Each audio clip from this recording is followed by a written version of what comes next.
ಎಷ್ಟು ವರ್ಷಗಳಿಂದ ಬರ್ತಿದ್ದೀನಿ, ಸೇವೆನೂ ಸಹ ಸಲ್ಲಿಸ್ತಾ ಇದ್ದೀನಿ. ನನಗೆ ನಾನು ಅಂದ್ಕೊಂಡಿದ್ದೆಲ್ಲ ನೆರವೇರಿದೆ. ನನ್ನ ತಾಯಿ ಕೂಡ ಹುಷಾರಾದರು. ನಾನು ಅಂದ್ಕೊಂಡಿದ್ದೆಲ್ಲ ನೆರವೇರಿದ್ರೆ ನಾನು ಎಷ್ಟೋ ವರ್ಷಗಳಿಂದ ಸೇವೆ ಸಲ್ಕೊಂಡು ಬರ್ತಾಯಿದ್ದೀನಿ. ಇಲ್ಲಿ ಬಂದವ್ರಿಗೆಲ್ಲ ಒಳ್ಳೆಯದಾಗ್ತಿದೆ. ಆಗ ಎಷ್ಟು ಜನನೂ ಬರ್ತಿದ್ದಾರೆ, ಎಲ್ಲರಿಗೂ ಒಳ್ಳೆಯದಾಗ್ತಿದೆ. ಎಲ್ಲರೂ ಬಂದು ಶನೇಶ್ವರನ ಆಶೀರ್ವಾದ ಮತ್ತು ದುರ್ಗಮ್ಮನ ಆಶೀರ್ವಾದ ಪಡಿಬೇಕು ಎಂದು ಎಲ್ಲರಿಗೂ ಬೇಡ್ಕೊತೀನಿ. ಎಲ್ಲರಿಗೂ ಆರೋಗ್ಯ ಕೊಟ್ಟು ಖುಷಿ. ಎಲ್ಲಿಂದ ಬರ್ತಾರೆ ಮೇಡಮ್? ಅನ್ನೇಶ್ವರ. ಎಷ್ಟನೇ ಬಾರಿ ಬರ್ತಾರೆ ಮೇಡಮ್ ನಿಮಗೆ? ನಾವು ಒಂದು 2-3 ವರ್ಷದಿಂದ ಬರ್ತಾಯಿದ್ದೀವಿ. ಏನು ಸಮಸ್ಯೆ ಆಗಿತ್ತು ಮೇಡಮ್ ನಿಮಗೆ? ನನ್ನ ಆರೋಗ್ಯದಲ್ಲಿ ತುಂಬ ಪ್ರಾಬ್ಲಮ್ ಆಗಿತ್ತು. ಕ್ಲಿಯರ್ ಆಗಲಿಲ್ಲ. ಇಲ್ಲಿಗೆ ಬಂದಮೇಲೆ ಸರ್, ಇಲ್ಲಿ ಎಷ್ಟು ವರ್ಷದಿಂದ ಸೇವೆ ಮಾಡ್ತಾ ಇದ್ದೀರಾ? 5 ವರ್ಷದಿಂದ ಇಲ್ಲಿ ಸೇವೆ ಮಾಡ್ತಾ ಇದ್ದೀವಿ. ಇಲ್ಲಿ ಸಾಕ್ಷಾತ್ ಶನೇಶ್ವರ ಇಲ್ಲಿ ನೆಲೆಸಿದ್ದಾರೆ. ಅವರು ಯಾರೇ ಬರಲಿ ಭಕ್ತಾದಿಗಳಿಗೆ ಅವರು ಏನೇ ಅಂದ್ಕೊಂಡು ಬರಲಿ ಅದನ್ನು ಈಡೇರಿಸ್ತಾರೆ. ಬಟ್ ನಾನು ತುಂಬ ಜನ ಕರ್ಕೊಂಬಂದಿದ್ದೀನಿ. ಇಲ್ಲಿ ಅವರಿಗೆಲ್ಲ ಕಷ್ಟಗಳನ್ನು ನಿವಾರಣೆ ಆಗಿ ಶಾಂತಿ ನೆಮ್ಮದಿಯಿಂದ ಎಲ್ಲ ಇದ್ದಾರೆ. ಬಟ್ ತುಂಬ ಜನ ಬರ್ತಾ ಇದ್ದಾರೆ ಇಲ್ಲಿ. ಸರ್, ನಿಮ್ಮ ಅನುಭವಗಳು? ನನ್ನ ಅನುಭವ ಸರ್, 5 ವರ್ಷ ನಾನು ಇಲ್ಲಿ ಬಂದು ಸೇವೆ ಮಾಡ್ತಾ ಇದ್ದೀನಿ. ನಾನು ಏನೇ ಸೇವೆ ಮಾಡಿದ್ದೆ ಫಲ ಸಿಕ್ಕಿದೆ ಸರ್ ನನಗೆ. ಎಲ್ಲಿಂದ ಬರ್ತಾರೆ ತಮ್ಮ? ಕೇರ್ಪುರದಿಂದ. ಎಷ್ಟನೇ ಬಾರಿ ಬರ್ತಾ ಇದ್ದೀರಮ್ಮ? 6 ವಾರ ಆಯಿತು. ಏನು ಸಮಸ್ಯೆ ಆಗಿತ್ತಮ್ಮ ನಿಮಗೆ? ಕಾಲು ನೋವು ತುಂಬ ಇತ್ತು.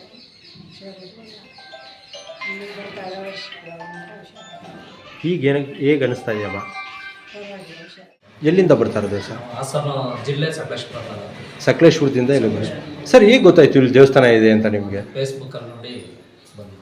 ಎಷ್ಟು ವರ್ಷದಿಂದ ಬರ್ತಾ ಇದ್ದೀರಾ ಸರ್? ನಾನು ಇದು 3 ಅಮಾಸೆ ಆಯಿತು. 3ನೇ ಬಾರಿ ಬರ್ತಾ ಇದ್ದೀರಾ ಸರ್? ಏನೇನೆಲ್ಲ ಒಳ್ಳೇದಾಯಿತು ನಿಮಗೆ? ನನಗೆ ಸಿಕ್ಕಾಪಟ್ಟೆ ಮೈಕೈ ನೋವಿತ್ತು, ಬಾಧೆ ಬಂದ ಸುಮಾರು ಕಡೆ ದೇವಸ್ಥಾನ ತಿರುಗಿದ್ದೀನಿ. ಆದರೆ ಎಲ್ಲೂ ಅಂತ ಇದು ಕಾಣಿಸ್ತಿಲ್ಲ. ಇಲ್ಲಿ ಬಂದ ಮೇಲೆ 2 ಸಲ ಬಂದು ಅದೇ ಭಾಳ ಒಳ್ಳೆಯದಾಗಿದೆ. ಗುರುಗಳು ಏನು ಹೇಳಿದ್ದಾರೆ ಅದೇ ಥರ ಮನೇಲೂ ನಡೆದಿದೆ. ನಮ್ಮ ಮನೇಲಿ ಉತ್ತ ಬರುತ್ತೆ, ಇಂಥ ಒಂದು ದೇವ್ರದ್ದು ಒಂದು ಆಶೀರ್ವಾದ ಇದೆ ಅಂತ ಹೇಳಿದ್ರು. ಅದೇ ಥರನೂ ಸಮೇತ ಜಗತ್ತಿನ ಮೇಲೆ ಗಾರೆ ಹಾಕಿದ್ದು, ಕಾಂಕ್ರೀಟ್ ಮೇಲೆ ಉತ್ತ ಬಂದಿದೆ. ಏನಿದೆಲ್ಲ ಗುರುಗಳು ಏನೇನು ಹೇಳಿದ್ರು ಎಲ್ಲ ನಿಜ ಆಗಿದೆ. ನಿಮ್ಗೆ ಏನು ಅನ್ನಿಸ್ತಾ ಇದೆ ಸರ್? ಈಗ ಅದಕ್ಕೆ ನನಗೆ ಒಳ್ಳೆಯದಾಗಿರೋದ್ರಿಂದ ಮತ್ತೆ ಅಲ್ಲಿಂದ ಈಗ ಸಕಲೇಶ್ಪುರದಿಂದ ಇಲ್ಲಿ ಬಂದಿದ್ದೀವಿ ಸರ್. ನಿಮ್ಮ ಥರ ತುಂಬ ಜನ ತುಂಬ ಕಡೆಯಿಂದ ಬರ್ತಾ ಇರ್ತಾರೆ ವಿಡಿಯೋಗಳನ್ನ ನೋಡಿ. ಅಂಥವ್ರಿಗೆ ಏನು ಹೇಳೋಕ್ಕೆ ಇಷ್ಟಪಡ್ತೀರಾ ಸರ್? ಇಲ್ಲಿ ಪವಾಡ ಇದೆ, ದೇವ್ರ ಶಕ್ತಿ ಇದೆ, ಶ್ರೀಮಂತಂದು ಮತ್ತು ತಾಯಿದು ಶಕ್ತಿ ಇದೆ. ಒಳ್ಳೇದಾಗುತ್ತೆ, ನಮ್ಗೆ ಬಂದರೆ ಒಳ್ಳೇದು.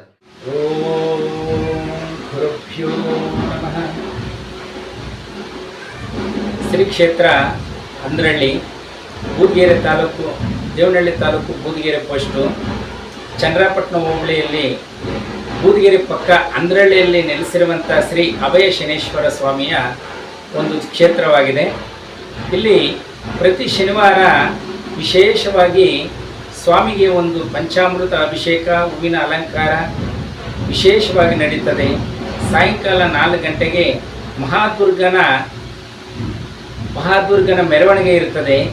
ಆ ಮೆರವಣಿಗೆಯಲ್ಲಿ ನಿಮ್ಮ ಮನಸ್ಸಿನ ಒಂದು ಇಚ್ಛೆ ಏನಿದೆ ಆ ತಾಯಿ ಮುಂದೆ ಪ್ರಶ್ನೆ ಮಾಡಿದಾಗ ಆ ತಾಯಿ ತಾನಾಗೇ ನಿಮ್ಮ ಒಂದು ಇಷ್ಟಾರ್ಥಕ್ಕೆ ಆಗುವಂಥ ಕೆಲಸ ಆಗಿದ್ದರೆ ಬಲಗಡೆ ಬಂದು ಪ್ರಸಾದ ಕೊಡ್ತಾರೆ, ಆಗಲ್ಲ ಅಂದಾಗ ಎಡಗಡೆ ಬಂದು ಪ್ರಸಾದ ಕೊಡ್ತಾರೆ. ತುಂಬ ಒಂದು ಅದ್ಭುತ ಮತ್ತು ಮಹಾಪವಾಡ ರೂಪದಲ್ಲಿ ಈ ಕ್ಷೇತ್ರದಲ್ಲಿ ನಡೀತಾ ಇದೆ. ಎಷ್ಟೋ ಭಕ್ತಾದಿಗಳಿಗೆ ಒಳಿತಾಗಿದೆ.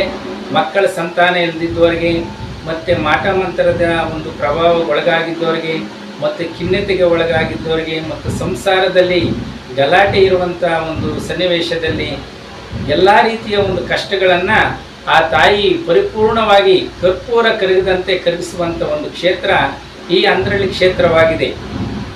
100 ಭಕ್ತಾದಿಗಳಿಗೆ ಪರಿಹಾರವನ್ನು ಕೊಟ್ಟು ಆ ಮಹಾದುರ್ಗ ತುಂಬ ವಿಶೇಷವಾಗಿ ಈ ಸ್ಥಾನದಲ್ಲಿ ಕಳೆ ಮಾಡುವಂಥ ಒಂದು ಉದ್ದೇಶ ಇಲ್ಲವೇ ಇಲ್ಲ.